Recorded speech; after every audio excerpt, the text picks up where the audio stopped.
हे डोझरमध्ये सेफ माल टाकलेला आहे आता, जेणेकरून याला त्रास होणार नाही, फाटणार नाही, तुटणार नाही याची काळजी घेतली जाते. आणि हा माल आता आयशरमध्ये पॅक केला जातो आहे. गोशाळेला हा माल जातो आहे.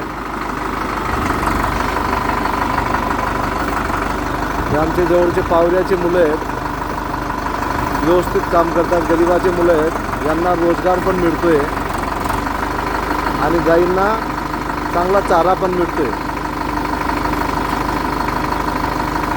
हे एक सेवाभावी काम आपल्या कासोद्यामध्ये ईश्वर पाटील यांच्याकडून केलं जातं आहे. गायींची सेवा म्हणजे आपल्या आईची सेवा, हा भाव आम्ही पुष्ट करतो आहोत. धन्यवाद.